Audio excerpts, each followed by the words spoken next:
I'm here live at the Galen Center, where, as you can see right behind me, the women of Troy are getting ready for their first round playoff match. Now, they'll be looking to improve on their result from last year.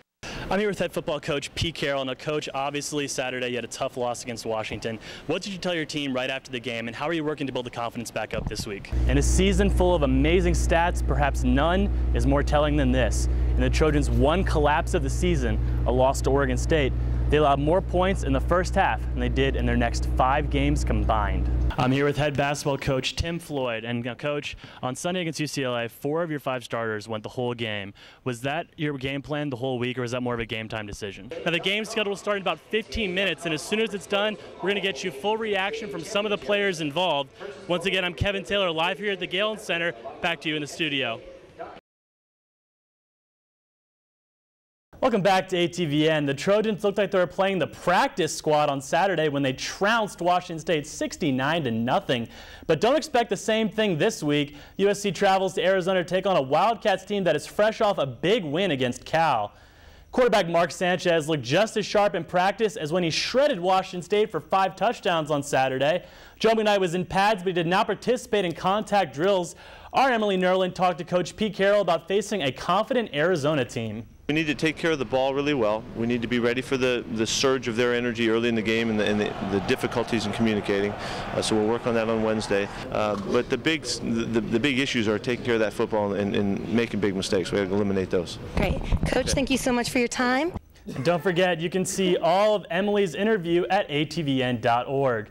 Now, former quarterback Michael Vick plans to plead guilty to state dogfighting charges next week in hopes of getting an early release from prison to a halfway house. The plea will be announced via a video press conference on October 30th from the federal prison where he is currently serving a 23-month sentence.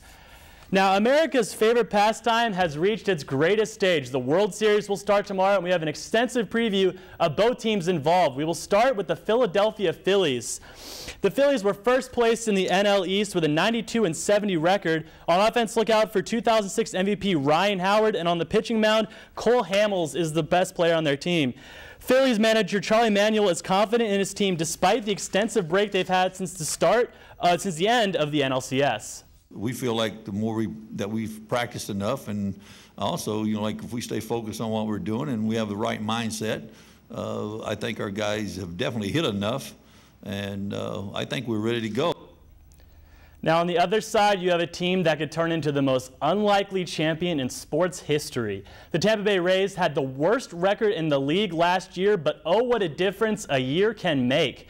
The Rays were first placed in the AL East with a 97-65 record. Their best player is rookie Evan Longoria, not to be confused with Eva Longoria, the love of my life. The best pitcher on their team is Scott Kazmir, who spoke today about what a shot at the World Series means for him and the team. It means everything in the world to me. It really does. Especially for the city. It's pretty much worth the wait, you could say, for what we had to go through the past 4 years. The first pitch of the World Series is scheduled for tomorrow at 5 p.m. Pacific time. And with the start so soon, we went around campus to see who students thought would come out on top. I'm an Angels fan, and the Red Sox knocked them out, and so I was happy to see the Rays knock the Red Sox out. And yeah, I really, at this point, I'm indifferent on who wins it, but I think the Rays are going to win it. You'd want both of them to win, but you can't. So I want the Rays to win because they're young.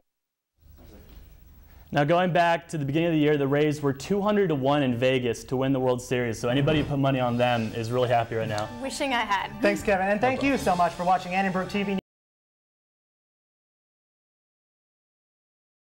Payback. It's not a word Trojan fans are used to, having lost just 7 games in the past 6 years. However, in Palo Alto on Saturday, payback was on everyone's mind. All of us remember last year, I guess you could use it as fuel to come out here and get a victory against these guys. Oh, it feels great. They took one home from us last year, and we had to come back this year, take one back at their home. It was not easy, though. The Trojans were slow coming out of the gates, and it was the special teams that got things going. C.J. Gable's 94-yard kickoff return in the second quarter tied the game up, and SC never looked back. After we was down, I knew we had to do something. So I just try to get one back, and it just happily happened, you know, good blocking, and I was just trying not to get caught from behind. It was a tale of two halves here at Stanford Stadium. The Trojans struggled on both sides of the ball in the first half, leading to a 17-all tie. In the second half, the Trojans dominated the Cardinal, outscoring them 28-6 in the blowout victory. With the win, USC moves to 9-1 on the season, and the team is flying high going into a bye week. The week of rest is crucial for the players going into the home stretch of the season. Oh man, you know, being one of the older guys, man, my body's kind of rickety right now, you know, kind of bagged up and stuff. The Trojans will need all the rest and preparation they can get, ending the season with their two biggest rivals, Notre Dame and UCLA. Up first, the Irish in the Coliseum.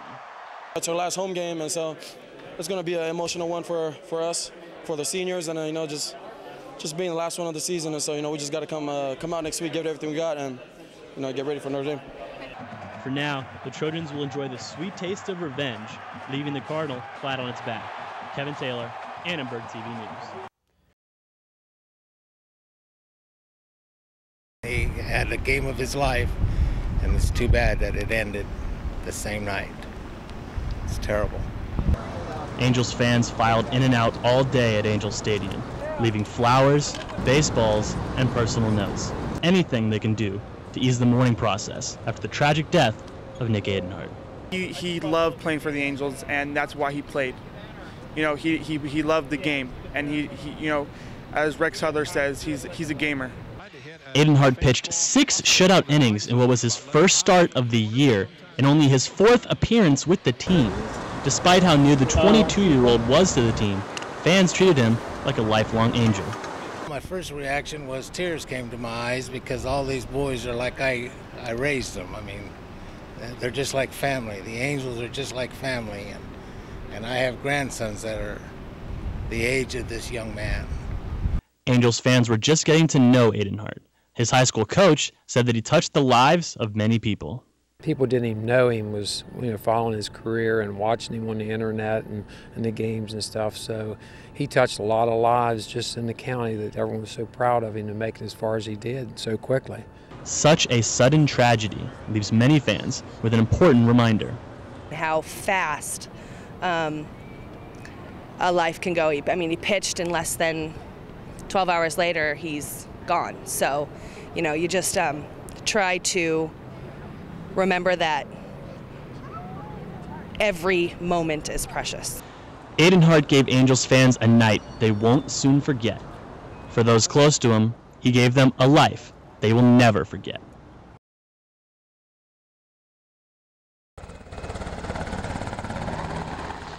Helicopters, police cars, and Coast Guard boats.